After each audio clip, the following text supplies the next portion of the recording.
Post-heresy.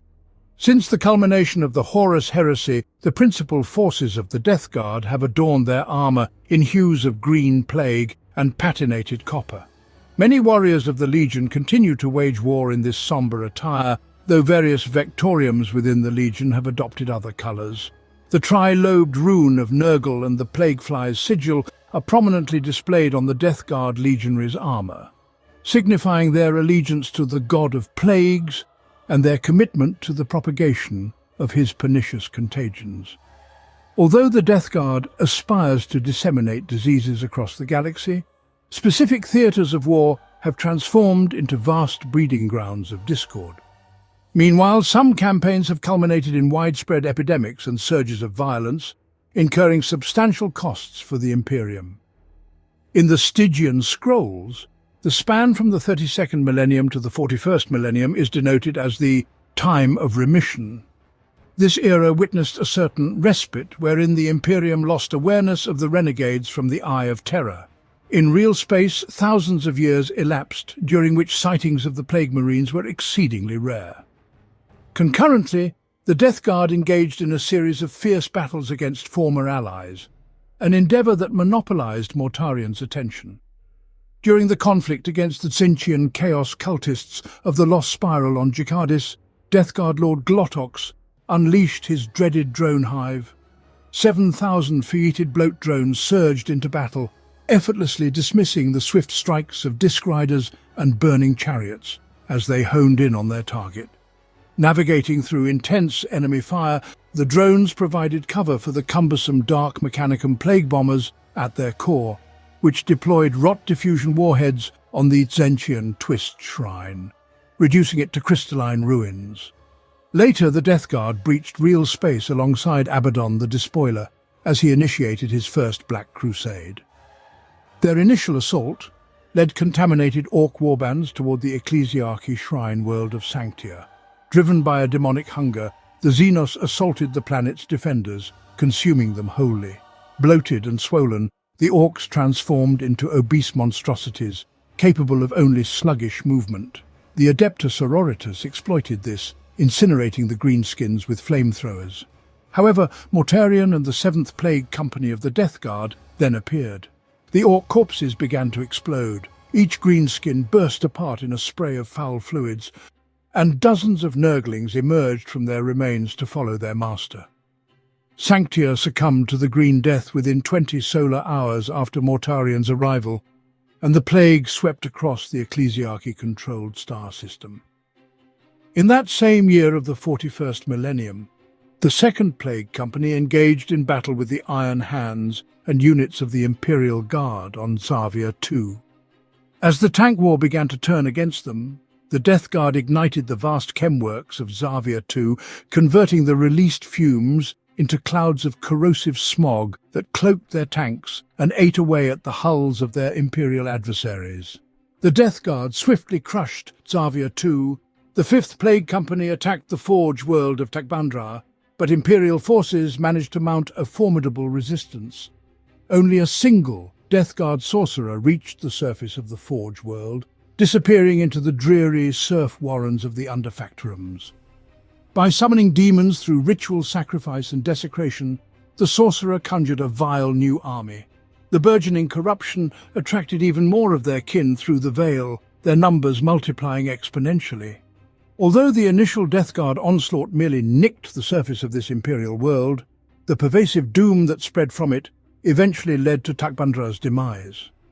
The joint operations of Lord Festadius from the Death Guard and the Chaos Forces under the supreme command of Warmaster Davroth from the Word-Bearers were dubbed the Scouring of Makenna VII of the 41st millennium.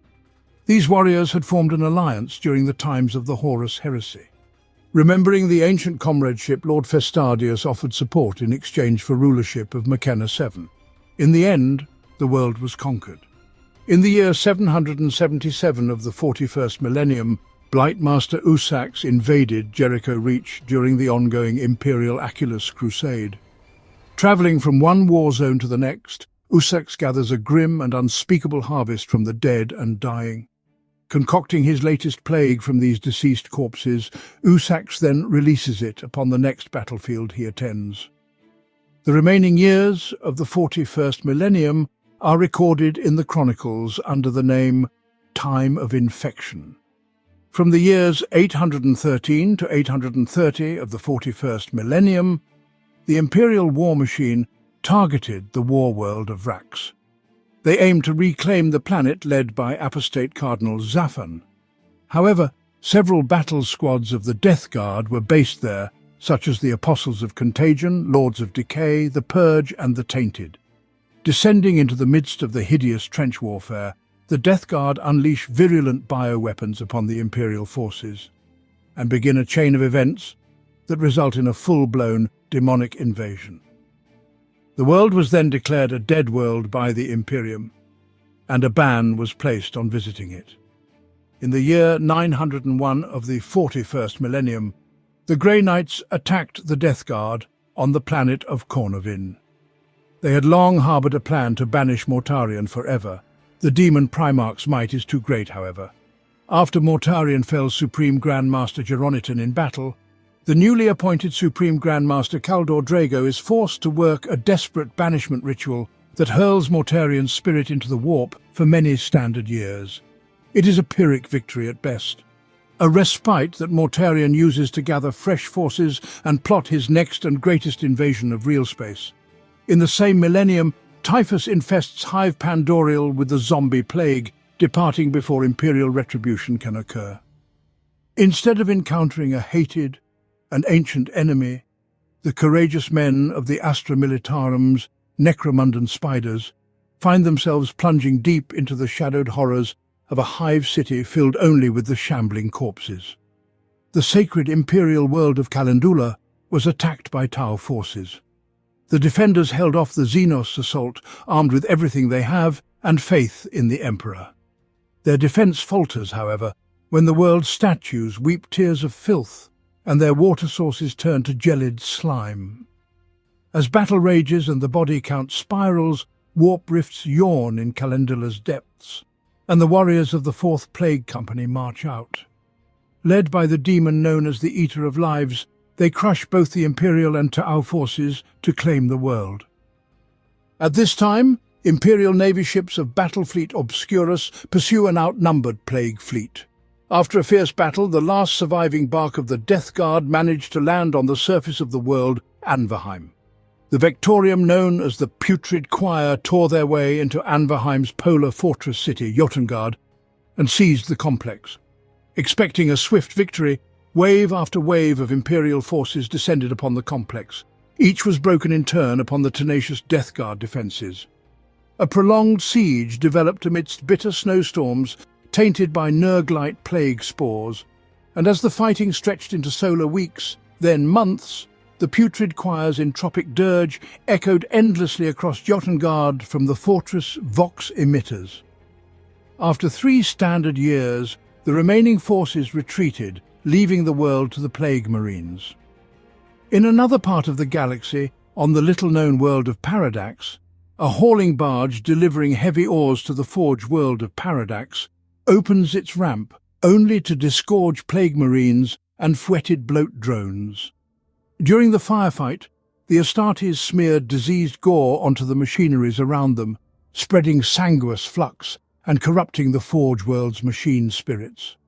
Leading a growing army of proto-demon engines and possessed servitors, the grinding horror came to be known as the Paradaxian War.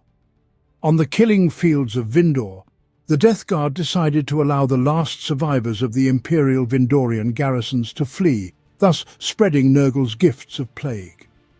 However, not wanting to watch the flawless slaves escape, the Emperor's children intervened. A furious battle erupted between the followers of Nurgle and Slanesh, while the diseased Vindorians scattered to the 4 winds, taking Nurgle's dubious blessings with them. The 42nd millennium is titled as the Time of Outbreaks. The greatest offensive by the Death Guard occurred during the 13th Black Crusade of Abaddon the Despoiler. When Cadia fell, the galaxy was split by the Great Rift, reality bursting open like the stitches of a weeping wound to spill warp stuff into the galaxy. Plague fleets strike all across the Imperium, spilling from the roiling warp storms of the Noctis Aeterna to spread misery and decay. As the blackness settled across great swathes of the Imperium, chaos, cult activity and recidivist uprisings led to the demonic infestation of several prosperous star systems to the galactic north of Ultramar. Under the influence of Mortarion, these worlds fell entirely into Nurgle's grasp and became the Scourge Stars, a feculent fortress for the servants of the Plague Father within real space. It is from these suppurating staging posts that Mortarion would launch his campaigns into Ultramar in what would become known as the Plague Wars. During the siege of Godorian, a world unlucky enough to find itself within light years of the Scourge Stars, squadrons of plague-burst crawlers lobbed their shells. The disease munitions slammed down on manufacturum stack vents and spilled their filth into the Godorian labour furnaces to create giant toxic plague sensors. The resultant smog clouds drive the Imperial defenders into the open, easy prey for the guns of the Death Guard. Suddenly, a multitude of worlds to the galactic west of the Scourge Stars came under the invasion of Orcs. Mortarion mobilized forces to eradicate the Xenos threat. During the campaign's pivotal battle, the Orc warlord Badsmack led a rapid assault against the outnumbered renegades. Lord of the Death Guard, Fulgus, ordered an immediate counterattack at the very heart of the Orc assault, directing plague-burst crawler fire upon their own position. This maneuver drew the Orcs into an explosive meat grinder, annihilating wave after wave. Finally, Badsmack and his surviving boys fled in abject terror, only to be overtaken by the bolters of the Plague Marines. On the industrial world Drogensul, several Vectoriums of the First Plague Company met stiff resistance from Imperial defenders. Death Guard dropships made repeated passes over the industrial fortress factories, dropping spiked iron cubes the size of HAB units that crashed down in the streets and manufactoria. Disease emanated from these rusting monoliths, and the Imperial defenders wasted no time in setting charges to destroy them. The true horror of the Death Guard plan was revealed when the charges detonated, rupturing the cubes and allowing the tightly packed poxwalkers inside to spill from the wreckage. Within solar days, the walking pox was rife throughout the fortress factories of Drogensul. Only then did the Plague Marines of the First Plague Company return to finish the fight. Much of the Third Plague Company found themselves besieged within the ruined husk of Hive Arcturon on the world of Belissos. Led by Inquisitors of the Ordo Malleus, a huge force of Astra Militarum, Adeptus Sororitas, and Imperial Knights hammered the Death Guard positions day and night. Yet, thanks to the Death Guard's resilience and the screaming volleys of plague-burst mortar shells fired in return, it was the besiegers who found their forces ground down, their warriors riddled with sickness. By the time the Death Guard launched their breakout assault, few of the attackers had the strength remaining to deny them victory. Noting the fanatical obsession the Death Guard held for the number 7, Inquisitor Katarina Greyfax applied her suspicions to the battle for the shrine world Dortveer. Launching their final assault on the 7th hour of the 7th day, the Death Guard chased a baiting force of White Scar's Primaris Astartes straight into the firing lines of 7 Deathstrike missile launchers. The resultant Rad conflagration obliterated the Death Guard presence upon Dortveer entirely. The remaining years of the 42nd millennium were titled as the Time of Rotting. During the war in the rift between the forces of the rival Chaos Gods, Mortarion decapitated the 7 champions of Libria, turning their skulls into virulent Death's Heads blight grenades. These he uses to banish the formidable bloodthirster Kabanda back into the warp, dispatching him thus with a mocking gift of desecrated skulls, no longer suitable for the throne of Khorne. In the same millennium, the Death Guard's siege of the Imperial hive world Nebus reaches its 7th standard year. Mortarion's Death Guard sorcerers summon an ancient malevolence to their aid. The peculiar Great Unclean One, known as Rotigus, enters the fray, bringing with him his appalling aura of infernal fecundity. Protein vats within the hives overflow as the flesh broth within them grows at an unstoppable rate, burying entire levels under flabby drifts of bloated flesh. Vermin of every description enter frenzied cycles of birth and death, the Imperial defenders finding themselves overwhelmed by tides of sump rats and infestations of grizzleworms.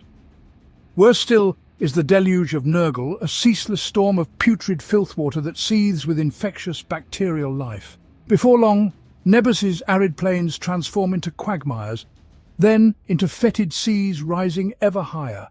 As the Loyalists found themselves gasping for breath amidst the corpses and filth spawned by Rotigas's blessing and his demons, the bolters of the Death Guard came to be seen by them as a form of deliverance. In the 42nd millennium, an occurrence documented in the Imperial records as the tainting of the Minotaur's gene seed, or a future desecrated, transpired. A sepsis cohort of the 7th Plague Company assails the fortress monastery of the Minotaur's chapter. Though their assault is repelled, jubilation turns to despair upon the revelation that Mortarion's spawn have defiled the chapter's gene seed reserves beyond redemption. Thus begins a desperate quest for survival, a crusade across the stars to reach Terra, and access purified gene seed stocks before the chapter succumbs to decay. During the Battle of Yultar, Mortarion and his Death Shroud stand alone in the breach against an entire Necron legion. Death Guard reinforcements desperately fight their way to their lord's side, fearing the gravest outcome. However, they find Mortarion and his last surviving Death Shroud warrior, wounded yet triumphant, encircled by sparking, dematerializing heaps of adversaries. The Pallid Hand is ambushed by overwhelming Necron forces. Amidst a harried retreat, Mortarion's progeny infect several Necron warriors with the ferric blight. Phasing out, these Xenos carry the deadly contagion back to the stasis crypts of their tomb world, initiating an epidemic of catastrophic proportions. Vectoriums of the 4th and 7th Plague Companies confront the Tyrannids of High Fleet Lotan within the steaming jungles of Hesp. When the swarms deploy toxicrenes and venomthropes to poison the environment, the Death Guard retaliate with plague spells, virus bombs, and demonic diseases. With neither side yielding, the atmosphere of Hesp becomes increasingly toxic until the jungles, and even the warring armies, are reduced to a viscous, bubbling morass. The first Tyrannid hive ship to taste this poisoned slurry recoils, its proboscis melting, and is bombarded into oblivion by the rest of its fleet. The jungle world of Hesp is left as an endless sea of toxic slime, too virulent for even the hive fleets to devour. During the Fire Dust season on Dysactis, a vast Death Guard force advances through the pyroclastic stormfronts in search of the Temple of Ascension. They are met amidst the crackling maelstrom by an enormous force of iron warriors, supported by corrupt god machines from the Legio Abhorax. Continent-shattering battle ensues. Beneath the gaze of the Cycloneid statues, Mortarion and his fellow demon Primarch Perturabo themselves engage in a spectacular duel that lasts for 7 solar hours. Perturabo's sons cause terrible damage to the Death Guard force. But as the battles raged, the contagions and metalliphage poxes of the Death Guard spread through the Iron Warrior ranks. They fell ill, and despair touched their souls. Malevolent war engines seize with rust and shudder, sparking to a halt. Machine spirits go mad with revulsion and pain, and as the powers of entropy and decay run rampant, the battle swings in Mortarion's favour. Bitter Perturabo is finally forced to concede defeat. Mortarion and his Death Guard lay claim to the heathen temple they fought so hard for, and the ancient secrets. Leading his favoured Vectoriums of the 7th Plague Company, Mortarion attacks Lenoxis, an Imperial ocean world, and the chapter planet of the Golden Paladins. Timing his attack to coincide with an auspicious sevenfold eclipse, Mortarion has his subordinates poison the planet's seas.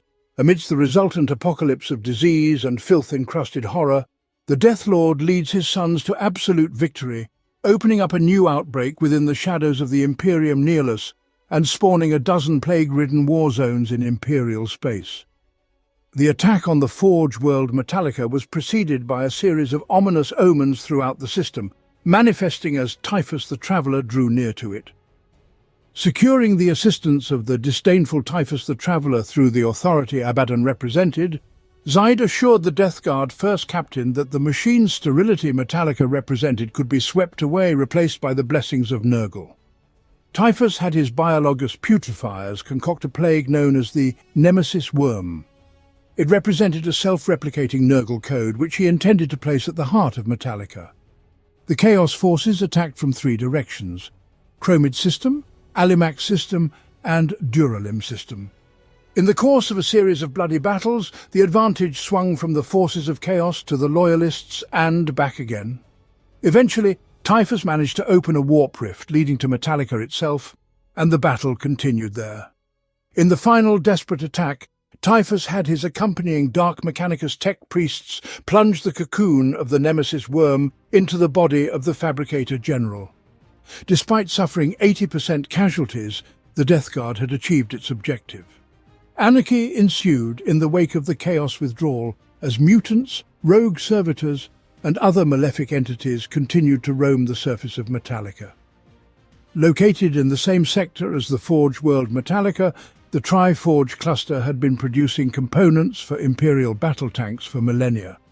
When Mortarion ordered his legion to strike at the world of Metallica, he dispatched the Vectoriums of the 2nd and 4th Plague Companies to capture this star cluster. However, they found much more than they ever anticipated. By the time the Vectoriums reached the cluster, 9 worlds scattered across 3 systems had already been engulfed in conflict. Uprisings shook the region, and the Death Guard suspected the Thousand Sons were involved, as followers of Tzeentch battled there against Imperial forces. The Death Guard relished the opportunity to demonstrate the superiority of Nurgle over Tzeentch. Therefore, they surged into the cluster, spreading plague and establishing their own cults. The Death Guard considered their victory inevitable, as the Triforge cluster externally resembled a triangle vaguely recalling the symbol of the Grandfather, which was as sacred as the number 7.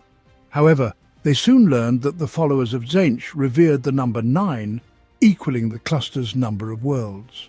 Thus, both factions fervently believed in their victory.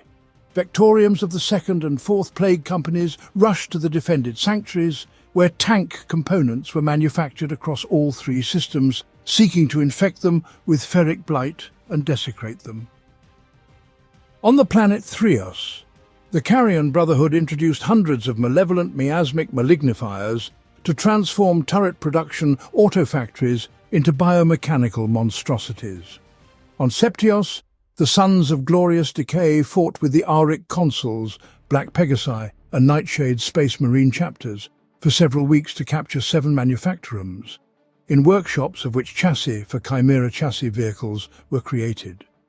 Many Vectoriums of the 4th Plague Companies battled the forces of Tzeentch, as the psycho-populated region was akin to a fertile field for recruiting neophytes into their ranks. For the same reason, numerous cults of change were drawn here. On Octos, the missionaries of putridity were involved in fierce psychic battles with wandering bands of sorcerers. The Congregation of the Blessed Soul nearly destroyed the planet Seixios after releasing huge streams of sewage to extinguish a city-sized firestorm that was fueled by the power of the cultists. The Disciples of Pustulence made a staggering discovery on the planet Novios. About 300 Predator tanks were painted in the colors of chapter that disappeared during a catastrophic crusade in the 37th millennium.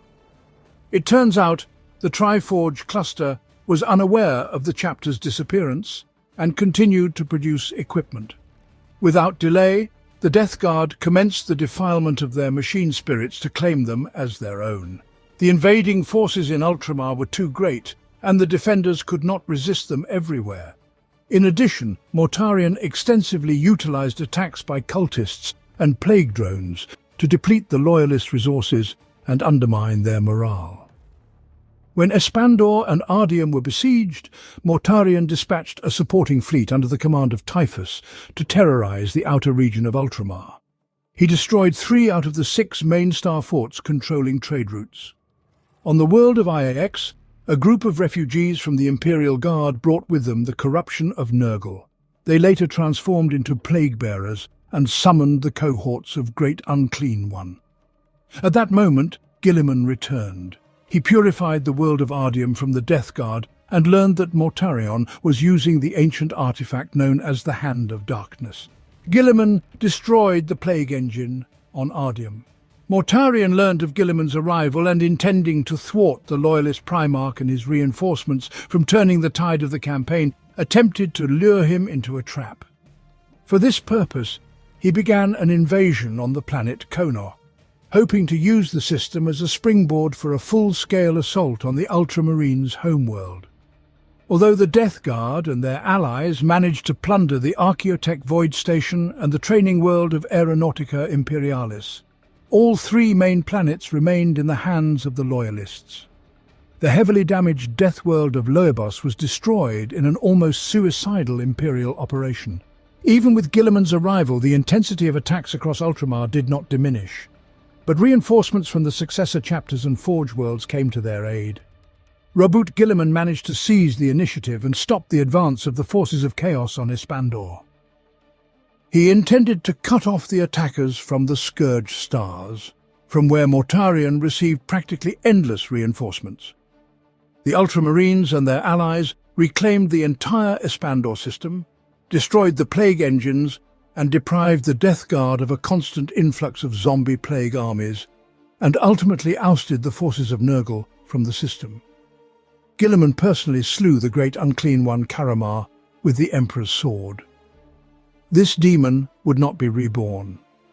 Deprived of constant sustenance from the Scourge Stars, Mortarion united his forces with the demon Kugath and attacked the world of Parmenio. On the plains of Hecatone, a major battle of titans and armoured vehicles took place, during which Guilliman struck Kugath's vanguard and killed his lieutenant, Septicus. The space fort Galatan attempted to provide support, but was attacked by a plague fleet led by Typhus. This battle cost the lives of many Space Marines, and Nova Marines. Chapter Master Bardan Davaro was killed. Typhus's scythe claimed his life, but Typhus himself later received a wound from a librarian of the Grey Knights that did not heal. Surprised by this, Typhus retreated. On the world of Parmenio, Guilliman fell into a trap and nearly perished, but he was saved by a living saint in the guise of a young girl, through whose body flowed the power of the Emperor. She pushed back the forces of Nurgle. The final battle of the Plague Wars was to take place on IAX, where Mortarion and Kugath resolved to defeat the loyal Primarch with a new disease named Godblight. However, the Scourge Stars were attacked, and Typhus conveyed to Mortarion a personal directive from Grandfather Nurgle to withdraw from Ultramar and defend the outpost. Mortarion and Kugath, unwilling to comply and abandon their former plan of transforming the realm of Ultramar into the Garden of Nurgle, persisted. Guilliman knew he was walking into a trap but was compelled to save the planet. Hence, the fleet first assaulted the demons of Nurgle and then bombarded the contingent of the Death Guard. When Guilliman and Mortarion clashed, the Astartes attacked the forces under Kugath's command, who possessed the Cauldron of Nurgle, feeding the Chaos forces in the sector. At the cost of some Astartes' lives, the Great Unclean One was banished, and the Cauldron was destroyed. Meanwhile, Mortarion managed to gain the upper hand over Guilliman in their duel through his warp-enhanced power and resilience. Pinning his adversary to the ground, he employed Godblight, and the last loyalist Primarch seemingly perished. Caught between life and death, Guilliman experienced a surreal vision of his meeting with the Emperor. Suddenly infused with holy energies, he resurrected and was able to channel the Emperor directly in order to strike a grievous blow to the Garden of Nurgle itself. He found himself before the Black Manor of Grandfather and voiced a thunderous warning from the Master of Mankind. The warp shudders to this day, for at that moment thousands of sorcerers wept blood. This moment is sealed into their consciousness and still brings pain. "You are a traitor," Guilliman said in a voice that was not quite his own. "You have brought low all that could have been, but you are as much a victim as a monster, Mortarion. Perhaps one day you might be saved. Until then you must go back to the master you chose." "No!" Mortarion cried, but it was too late. Some force reached for him and yanked hard. He flew back, over and over through the garden towards the black house of the Plague God. He felt a moment of perfect terror before he flew in through the open portal, and it slammed shut behind him, trapping him with an altogether more awful god. Nurgle was displeased. Guilliman looked over the Garden of Nurgle. He was between two worlds. The warp was a shifting thing, never constant. The garden was a collection of ideas. It had no true form, and through it he could see a million other worlds that underpinned it. The dreams of souls living and dead, and past that, as if glimpsed through banks of glittering sea mist that evaporated before the morning sun, the battlefield of Iax. "Hear me!" Gilliman's voice boomed through eternities. The sword blazed higher until the fire of it threatened to burn out time. "I am Roboute Gilliman, last loyal son of the Emperor of Terror. It is not your destiny to end today, God of Plague, but know that I am coming for you, and I will find you, and you will burn." He gripped the sword of the Emperor two-handed and raised it high. Rising waves of fire ripped into the garden. From the great manse a cry of rage sounded, as a wall of flame hotter than a million suns devoured everything in its path, finally breaking and receding within yards of the black walls of Nurgle's house. Its infinite hall shook, mossy tiles fell from the roof, sodden timbers steamed. "This is a warning. The warp and the Mortarion were once in balance. For too long you have tipped the scales. Understand that it is not only the warp that is capable of pushing back. This realm is not real. Only will is real, and none may outmatch my will. Be assured, Lord of Plagues, and convey this message to your brothers that I do not speak for myself. I speak for the Emperor of mankind." Then he was falling forever, until his knee hit the ground, and he woke into reality once more. The defeated Mortarion found himself locked alone with a terrible god, and Gilliman returned to the material world and was saved. Plague Wars ended with Gilliman's victory. The Death Guard was once again left without Primarch in real space. Typhus the Traveller continued to nightmare reality for a long time, chasing Fabius Bile, who stole the Ark Cornucontagious from scourged stars. So insidious is the corruption spread by the Death Guard, so disgusting is the infection of the sons of Mortarion, that the very fabric of reality decomposes from it. And just as infected flesh disintegrates and peels off bones, so the threads of the weave of the material world thin and tear. And like pus from a wound, Nurgle demons pour out of warp, wanting to defile everything they touch. For the past 10 millennia, Mortarion, the leader of the Death Guard, has been smashing enemies on the battlefield. Clad in fancy armour and wrapped from head to toe in a rotten shroud, Primarch towers over the greatest champions of mankind. In one hand he has a formidable scythe called Silence. In the other he clutches the sinister The Lantern, an ancient energy pistol of Xenos origin, so powerful that even Terminator armour can burn through with one shot. Surrounded by squeaking demons, buzzing flies and pathogenic fumes, Deathlord flies towards the enemies, tearing the air with cracking wings, the flapping of which brings the stench of death to the enemies and inspires unspeakable horror in their hearts. Mortarion is a grim reaper, chopping off heads and severing hands with every swing of his scythe. Every shot from the Lantern leaves only ashes from enemies, and the sinister Phosphex bombs thrown by Primarch turn victims into gurgling pools of slime in the blink of an eye. The very presence of Deathlord is fatal, as the air around him is bubbling with countless viruses which causes fools who approach him to suffocate and drop dead. If Mortarion were just a rampaging monster, he would still inspire fear. However, he remained a Primarch, even if he fell unimaginably low from the light of the Emperor. As a result, in addition to unimaginable power, he is endowed with a brilliant mind, and his strategic vision as an infantry general has not weakened over the centuries. One glance is enough for him to assess the course of the battle and immediately identify a direct path to victory. Mortarion is not troubled by losses, for he believes that his sons must always demonstrate their resilience, and victory is deserved only by those who have the strength to achieve it. It is said that if the Primarch has a weakness, it is his contempt for his enemies, which leads him to underestimate them. Yet truly few can withstand the ruthless and superbly planned onslaught of Mortarion and his Death Guard. When the Emperor came to Barbaros, Mortarion was on the verge of final victory over the Lords. It was the endeavour of his life. But the Emperor considered Mortarion's struggle trivial, a mere footnote in the history of the Great Crusade. And what was worse, when Mortarion tried to kill the last of his enemies and could not withstand the poison in his lair, the Emperor appeared, and overthrew the Xenos. He saved the Primarch's life, but in doing so, sowed eternal bitterness and malice in him. Perhaps it was then that Mortarion took his first step towards rebellion.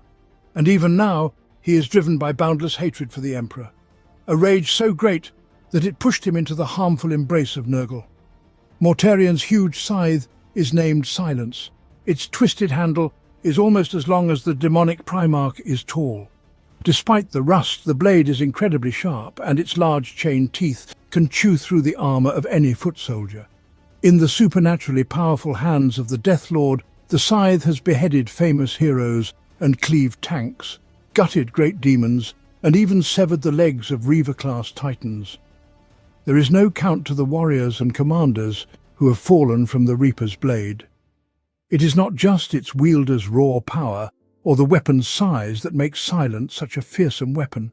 A demon of Nurgle dwells within the censer that tops its haft. This entity's fell power renders the slightest nick from the blade lethally toxic. With one touch, metals rust and flesh rots, and enemies disintegrate into pieces within seconds. Demon princes of Nurgle, demonhood, ascension, immortality, and otherworldly power. Such are the ultimate rewards that the heretic Astartes and other mortal followers of the dark gods strive for.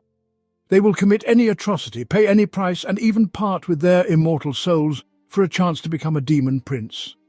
Most never achieve their goal, falling to the blades of their foes or devolving into hideous chaos spawn. Yet for those who do climb this final pinnacle, incredible power awaits. Demon princes of Nurgle are lumbering abominations whose unnatural resilience renders them nigh invulnerable. They are swollen with power, their groaning, corroded armor burst open by the bulging flesh within. Layers of rotting flesh and putrid innards spill from their necrotic skin, insulating them against small arms fire, while notions of pain or weakness are long forgotten. Even direct hits from tank-busting weaponry do little to slow these immortal horrors, for though they may punch through the demon prince's body, this will achieve little but to spray infected pus and slime across friend and foe alike.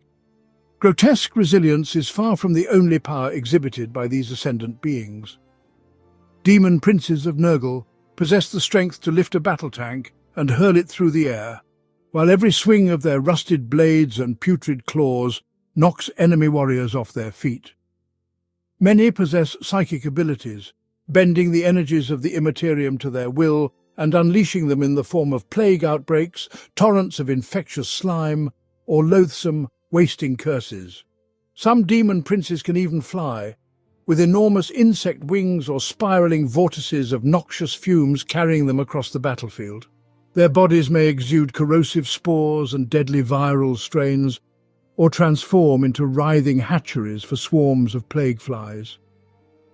In every case, the demon princes turn these dark powers to the spreading of Nurgle's blighted gifts and the destruction of the plague god's many foes.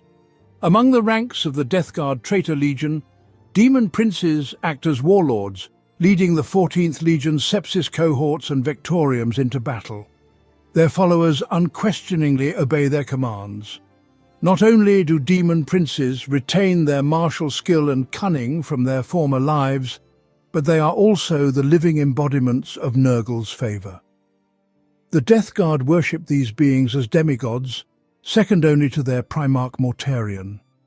Nevertheless, despite all this, the harsh truth is that the demon princes of Nurgle have traded the chains of mortal life for slavery of another kind.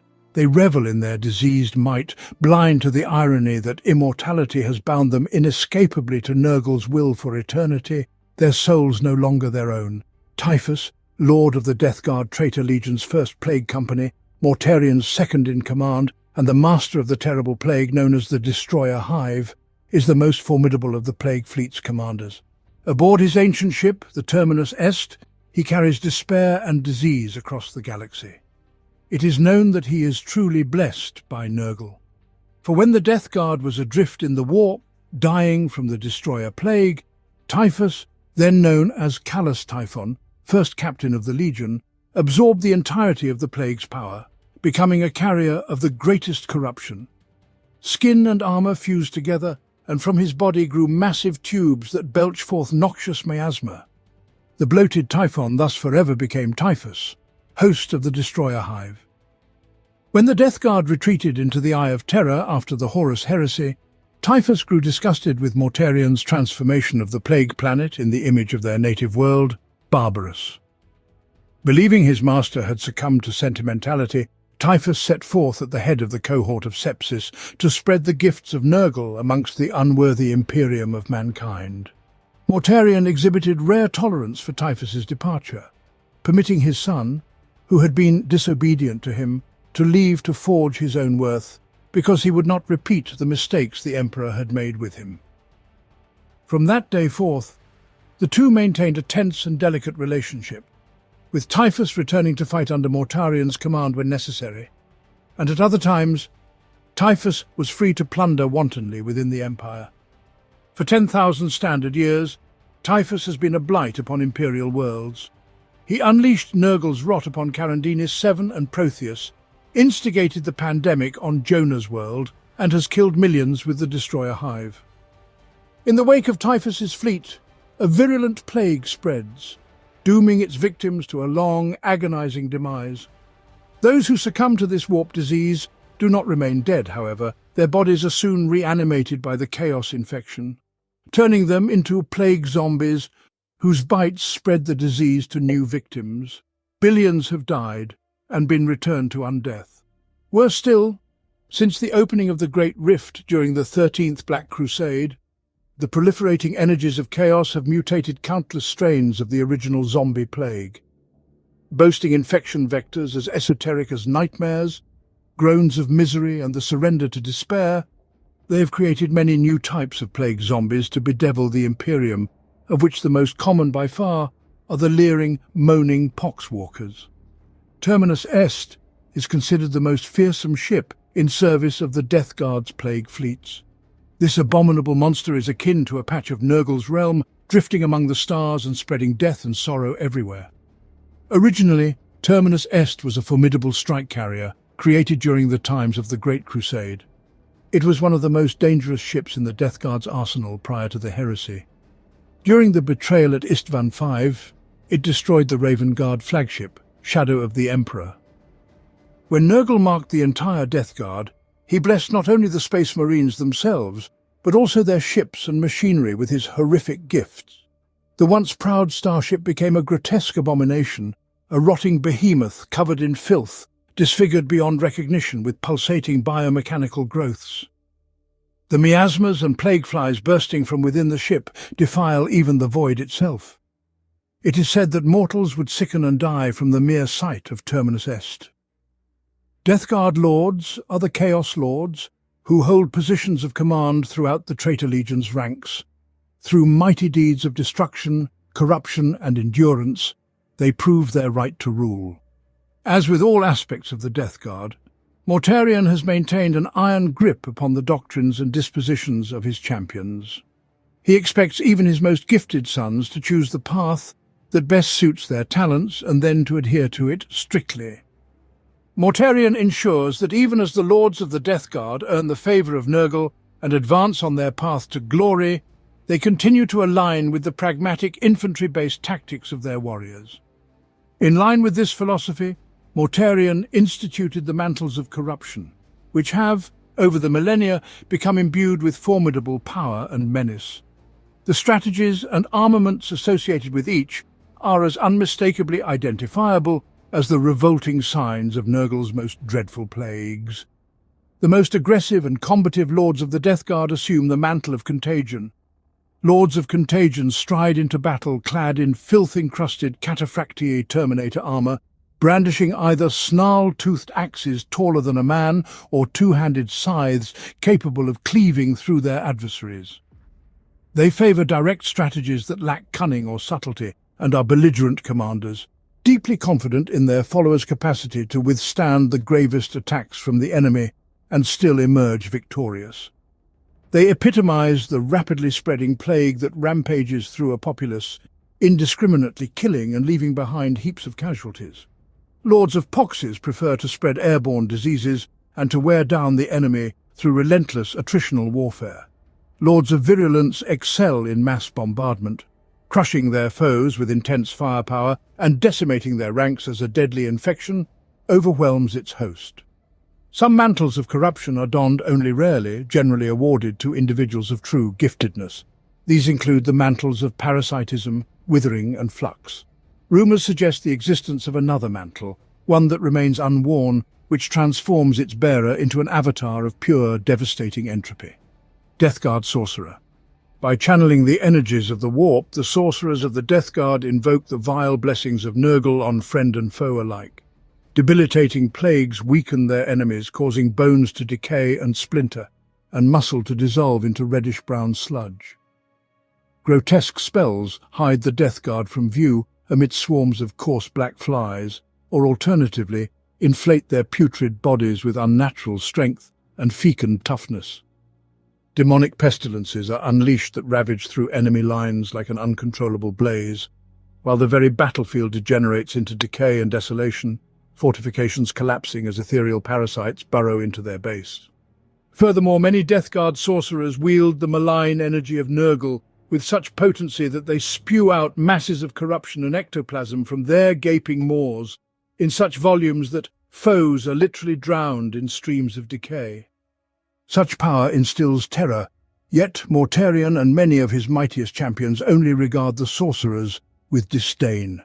The Death Lord's hatred for psykers remains, even after his transformation into a being of immaterial energies.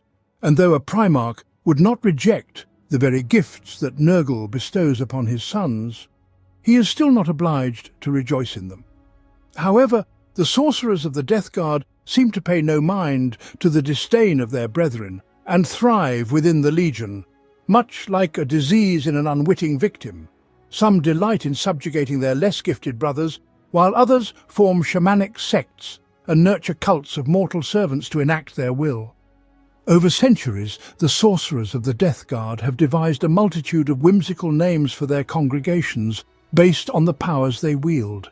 Thus were born the malignant plague-casters, Slopmore maggot-mancers, cadaverous famine-bringers, and many others.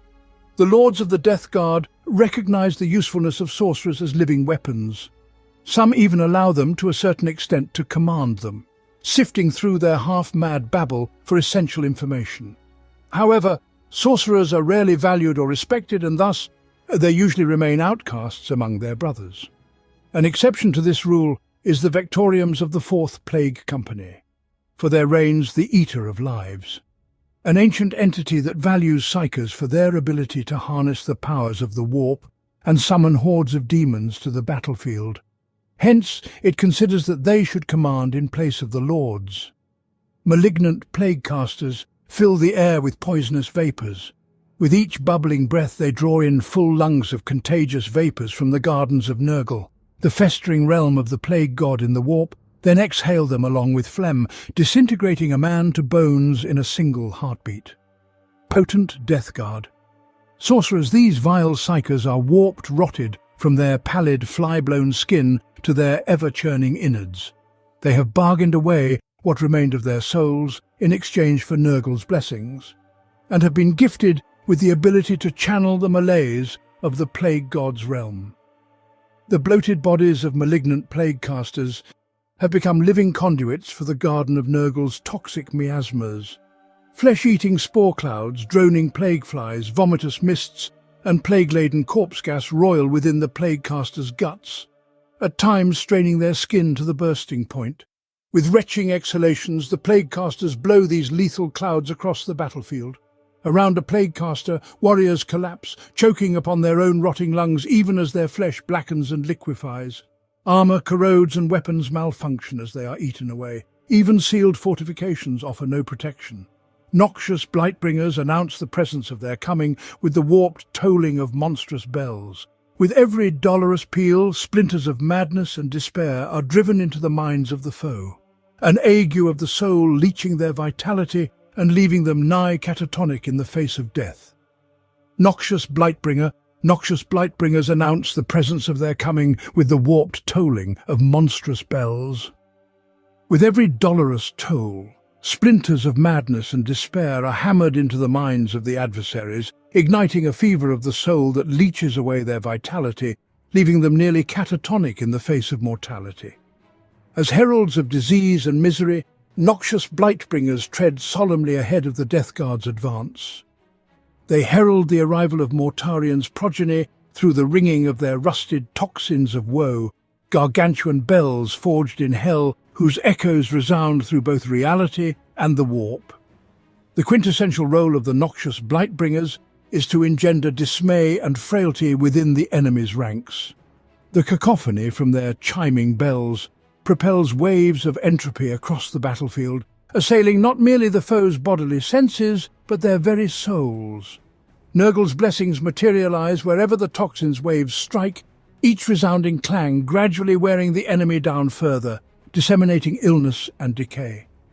The adversary's will to combat deteriorates as their muscles putrefy and their vigor ebbs.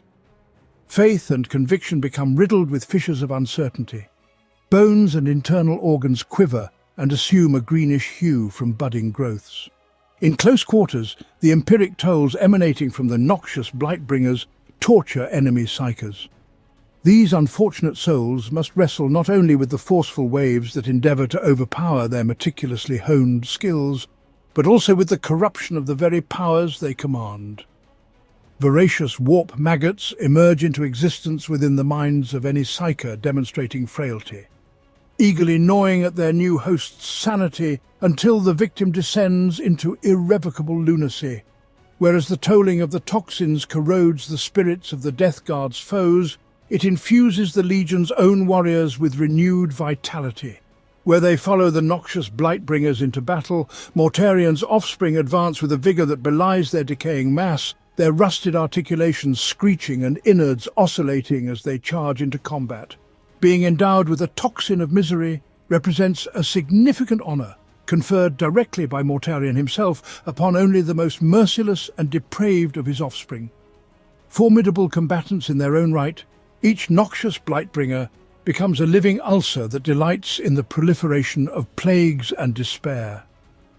Forcing their way through the enemy lines, the Blightbringers strive to embed themselves as deeply within the adversary's ranks as possible, the better to shatter their morale with the dreadful ringing of their horrifying bells.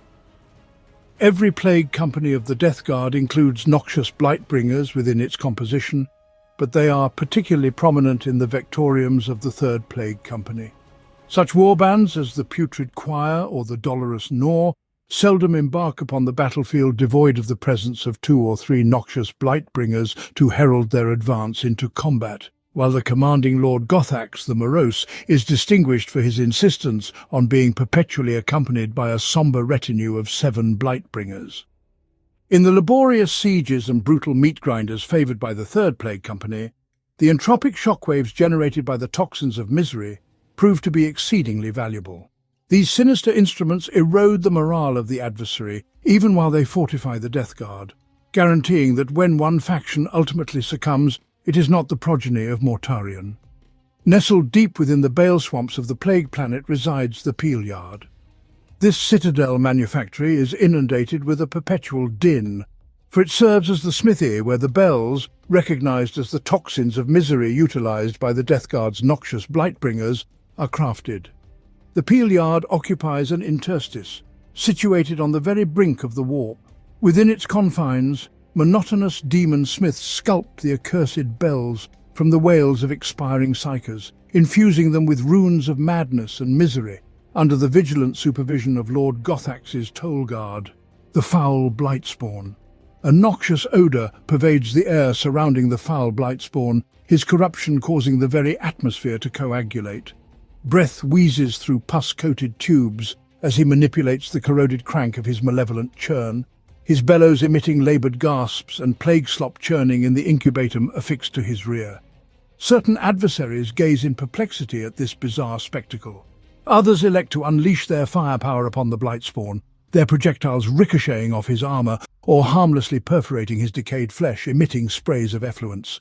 The enlightened opt for flight, valuing their lives. With a grunt of contentment, the Blightspawner judges his concoction as prepared and elevates the nozzle of his plague sprayer. A gurgling surge, a peristaltic propulsion, and a jet of foul slime envelops his foes. Flesh liquefies akin to wax. Armor blisters and decays. Souls rot and bones disintegrate. As the remnants of his adversaries transform into infectious mire, the Blightspawn emits a chuckle and nods to himself before trudging forward in pursuit of new victims. Foul Blightspawn emerge from among the ranks of the Plague Marine Death Guard. Typically those warriors who derive pleasure from witnessing their victims languish under the affliction of Nurgle's plagues. Malignant malevolence thrives within their essence, epitomized in increasingly grotesque physical degeneration. Their flesh swells with fetid adipose until it turns translucent. Their eyes seep from their orbits as black mucus, rendering the Blightspawn capable of seeing solely in nuances of warp energy. Their maws contort into fanged, pursed apertures, and an abominable odour exudes from their pores, so vile that it repels even plague marines. Concurrently, forbidden knowledge of Nurgle's disease artistry flourishes within the minds of the Blightspawns, driving them towards a compulsive fascination with alchemy and the gleeful concoction of lethal pathogens. Upon such occurrences, the newly emerged Blightspawn is dispatched to the contagion manufactories of the plague planet. The foul mechanisms of corruption, gears and pistons of malignancy are forcibly integrated into his very being, and an incubatum is attached permanently to his armor, forever unremovable. Amid the disease-ridden laboratories and cauldrons of festering plague, the foul Blightspawn convene to absorb wisdom from the eldest and most vile among them.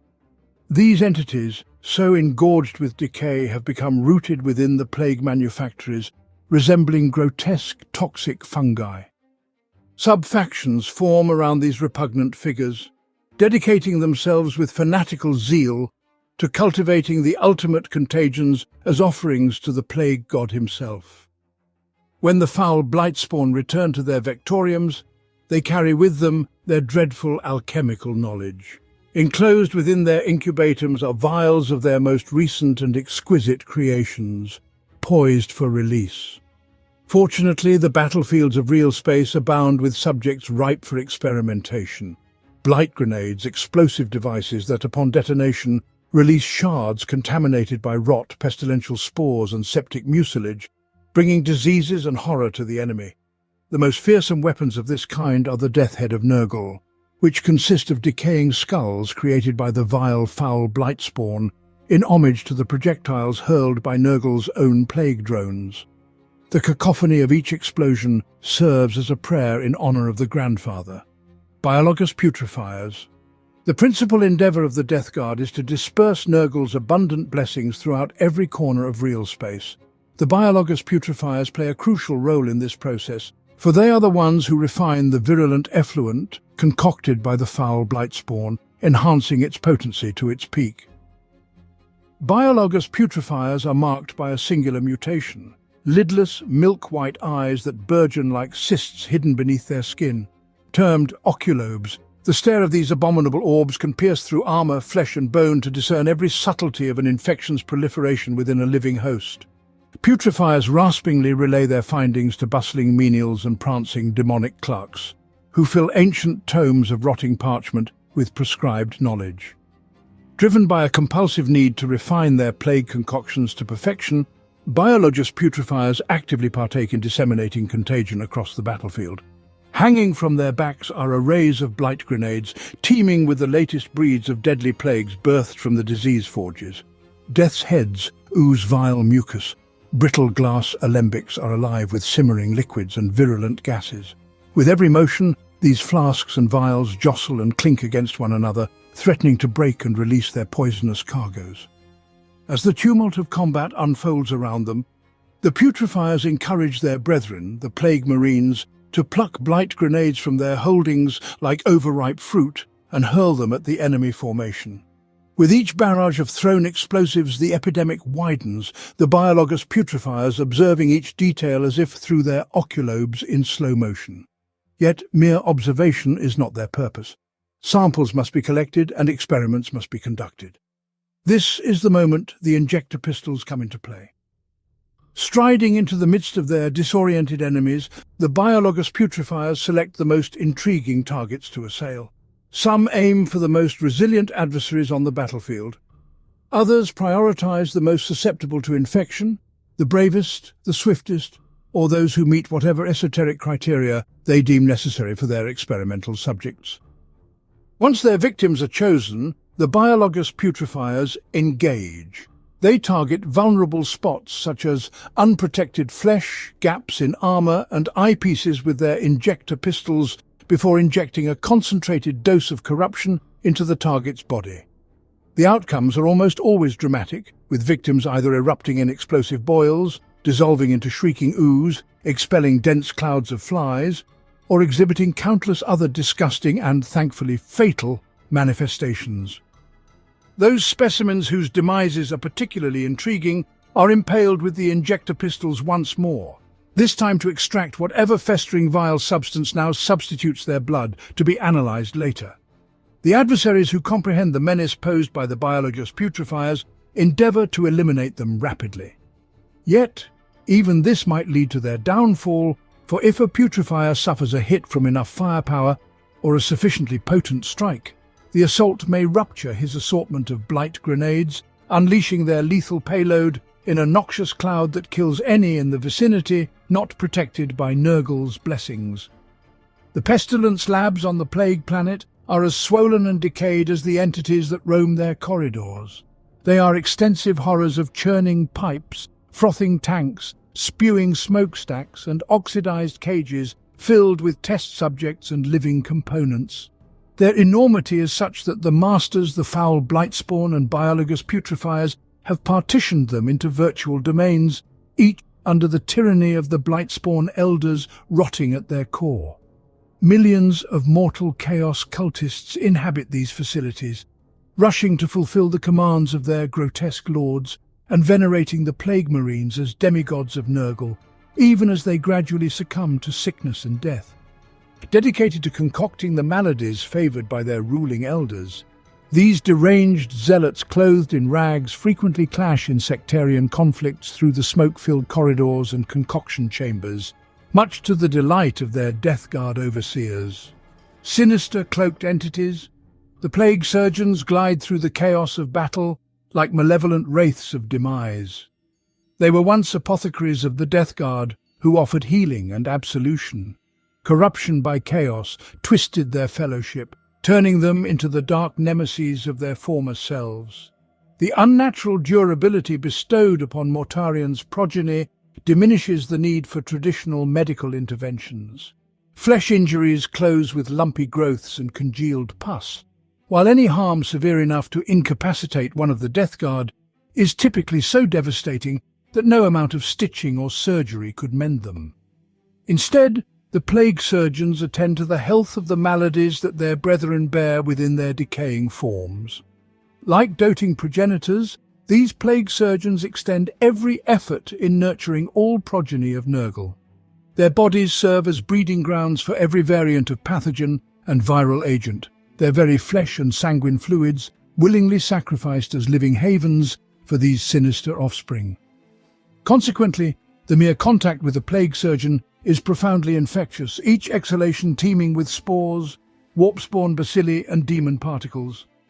The miasma exuding from their pestilence sensors, along with the contamination dripping from their weaponry and surgical tools, serves to enhance this peril.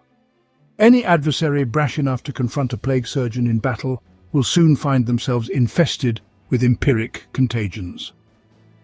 Plague surgeons enhance the virulence of Nurgle's afflictions in both ally and enemy. The chaos-corrupted surgical apparatuses equipped on their limbs, reminiscent of nartheciums, are laden with vials of enhancers and macrostimulants for diseases, both mundane and warp-birthed, bestowing upon Nurgle's mortal followers renewed vigour, while exacerbating the maladies afflicting foes to deadly extremes. Furthermore, plague surgeons fulfill another role upon the battlefield, a role that has garnered them the ceaseless abhorrence of the Emperor's Space Marines. Their medical kit still encompasses ancient rust-coated reductors designed to breach the carapace of an Adeptus Astartes and extract his gene seed. Whilst plague surgeons retrieve the altered progenoid glands from their Death Guard kin wherever possible, despite many being decayed beyond salvage, They revel in desecrating deceased or mortally wounded loyalists, excising the unblemished progenoid glands from their carcasses and clandestinely removing them from the combat zone. A portion of this untainted gene seed contributes to the creation of new Death Guard heretic Astartes, while the destiny of the remainder is ominously unspoken. Nauseous Rotbone's moniker is well known across the Death Guard, and further, for this adept plague surgeon acts as the personal medic to Mortarion himself. It is Rotbone who ensures the potency of the plague sensors deployed at Mortarion's vanguard, and the noxious effluence of the demon nurgling pests that carry them. He is the one who extracts his Primarch's demonic essence with syringes and sanguine leeches for employment in grotesque ceremonies and profane sacraments. Rotbone lends an ear to his gene progenitor's cynical diatribes, with the detached tolerance of a medic, standing as one of the rare entities in the cosmos whom Mortarion allows to dissent from his declarations or contest his strategies. In Origins, Rotbone was a member of the Sons of Sorrow, a Vectorian within the Legion's 7th Plague Company. Having been chosen and elevated by Mortarion, seemingly capriciously, he has both fought alongside and led detachments from all the varied plague companies. He is the custodian of the surgical dungeons nestled deep within Mortarion's Black Manse on the Plague Planet, places where the Death Guard safeguard their reserves of corrupted gene seed. It is from these dark quarters that Rotbone launches most of his sorties into real space, aiming to accrue new specimens for this perverse genetic repository, with which he takes perverse pleasure in experimenting. The acolytes of the Dark Gods acknowledge the intrinsic might held by words and numbers, incantations, and esoteric numerology. Mortarion's fixation with the sacred numeral 7 borders on the obsessive, permeating every layer of his legion. 7 stands as the blasphemous numeral of Nurgle, the integer infectum, the digit emblematic of ailment. Through zealous repetition, ritual conjunction, and symbolic fidelity, the Death Guard harness the energies of their hallowed number to solicit the favour of Nurgle. The heralds of this septenary belief are the Tallymen. They are at once priests, demagogues, metaphysical clerks, and quartermasters. These festering fanatics march into battle adorned with the implements of their bizarre vocation. They are burdened with hefty volumes and scrolls of parchment, their decaying pages overrun with tallies inscribed in a cramped Arachnidian script. Nurglings frolic at their feet, brandishing additional scrolls, more calculations, further enumerations of the 7. Atop their shoulders, the Tallymen mount vast vox speakers through which their booming orations resound, underlain by the unsettling cacophony of their toxic quills. Their liturgies are incessant, a tormenting monotone of enumeration that crescendos in a 7-fold climax before restarting in perpetual cycle. The Tallymen enumerate miseries. They tally spent ammunition, inflicted wounds, enemies fleeing into the darkness shrieking. They count the flies in the air and the number of the dead, victories won and defeats endured. Always they tally the sacrilegious 7, and by doing so they beseech Nurgle's favour. The faithful of Nurgle draw empowerment and inspiration from the Tallyman's enumeration. As his voice reverberates in their auditory senses, so does Empyrean might suffuse their spirits. Wounds knit close with revolting sounds, decayed musculature swells with vigour, and the exuberant mirth of Grandfather Nurgle saturates their spoiled souls. Swarms of flies congregate in dense clouds, and maladies flourish all the more swiftly as Nurgle's gaze turns upon the battlefield. The Death Guard exult as they feel the presence of their dark god writhing within their flesh like serpents.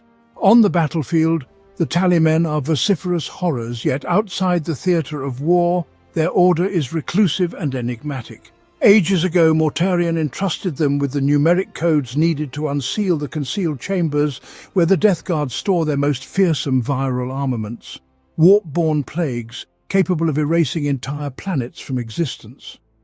Such viral strains are invaluable and irreplaceable, and not easily do the Tallymen relinquish them. The Death Guard Lord, who demands access to these horrific instruments of destruction, had best be prepared to pay their terrible price. The ruinous powers are generous but erratic with their favours. When blessing one of their followers, a dark god might make them stronger, tougher, faster, astonishingly beautiful, hyper-intelligent, or otherwise improve their lot in the world.